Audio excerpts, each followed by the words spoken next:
The Selfish Path to Romance. Download Chapter 1 for free at drkenner.com. Jennifer, you and your boyfriend can't decide where to live? Actually, it's a matter of difference of, he wants to stay where we are right now, and it's total isolation. I live 75 miles away from the nearest city, town. Okay. So you're out in the boondocks, and is that something that is not, I'm hearing it's not your cup of tea?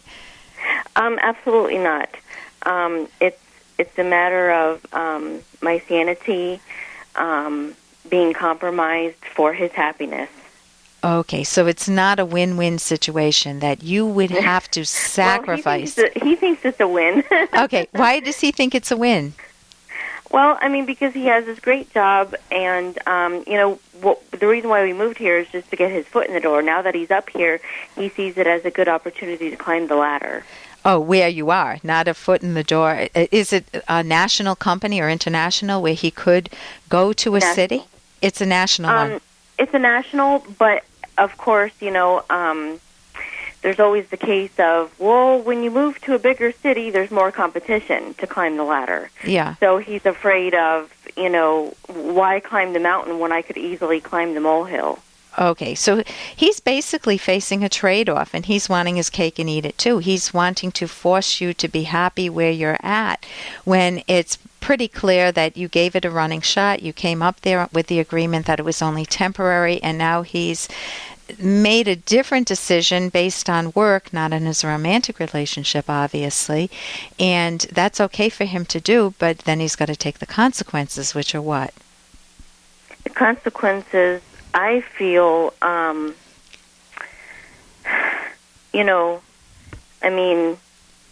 either him, maybe having to work a little harder to climb the ladder, right, or maybe taking a little bit more time to climb the ladder, or me leaving, which obviously he is not caring about or not thinking about. So he doesn't even think that's within the realm of possibility that you would say... Right. I'm so loyal that, it's really quite a detriment to my happiness. Yeah. What would you like to do? Well, I want to stay with him. It's a really good job with benefits, and I know this, and I know all of the reasons why he's doing this, and I agree with him. But I can't sacrifice my own happiness. At the same time, we are still having, while it's a good job, where it's very expensive to live here bill-wise. Mm-hmm. So it's really hard for me to just pick up on my own and move, considering how we're still out. We've lived here for 3 years, and I'm still an outsider. So I don't have a job even. So I'm living inside this cube I call my house, my four walls. Mm-hmm. So, and the money that I had saved up, I used all of that to get us here. Okay, so you pooled your resources, and what do you do for a living? Outside, I know you're not working now, but what do you typically... Well, my living is just taking care of the house and bills. Okay, but in the past? Oh, well, I love photography, acting. Photography is my passion. Before, I've been secretary, just the data entry type situation. Okay, and how old are you? I'm... Ballpark. 30ish. Okay, no, that's fine. Okay, so you're trying to make a very difficult decision. It's always hard when you're facing two positive values. If he were an abusive person, it would be, hey, I'm getting out of here. This is win-win. I'll take my hit financially. I'll leave. I'll find a job, maybe even as a data entry person someplace, and I'll climb my own ladder, honey, and I will eventually get to photography and acting and get in a field. And I'll put myself in a town or a city that has photography and acting where you can make a living at it. So you could design your life, and if you've been with him for many years, you know each other, it's basically you guys have been married, even though it's not legally, right? Right. No kids, right? No kids, but 7.5 years together. Oh, 7.5 years together. Okay. Why doesn't he hear you? Hey, I got to interrupt this because we've got to pay some bills. 30 seconds, that's it. A very quick ad, and then Ellen will be back. Romance. I wish I knew more about what girls want from a relationship. Boy, I wish I knew more about what I want. Where's that ad I saw? Here it is. The Selfish Path to Romance, a serious romance guidebook. Download Chapter 1 for free at selfishromance.com and buy it at amazon.com. Huh. The Selfish Path to Romance. That is interesting. 7.5 years together. Oh, 7.5 years together. Okay. Why doesn't he hear you? You know, it's one of those things where I think it's a matter of pride, number one, and number two, a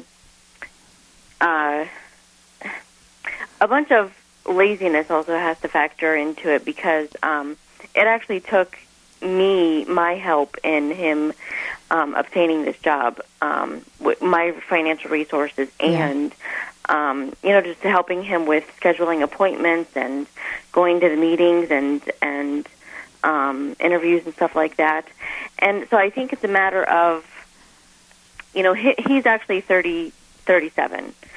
So I think it's a matter of, midlife, almost to 40, have to rush to get up there to the ladder, before anything's too late, and as far as him not caring or not hearing me, I also think it's a matter of lack of communication and compassion.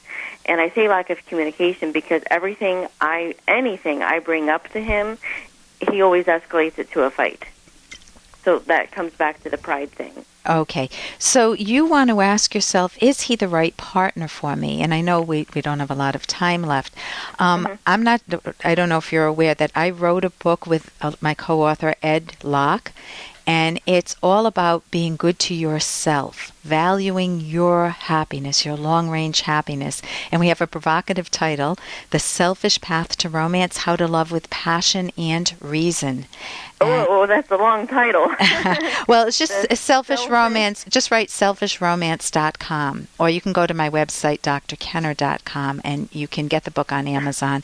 Okay. The reason I'm mentioning it is because we talk about how to make yourself lovable, how to give yourself the life you love, and when it's proper to compromise and when it's not proper to compromise. And if you're feeling like you're living in a cube, man, you're compromising way too much. You need your life. You need to communicate with him.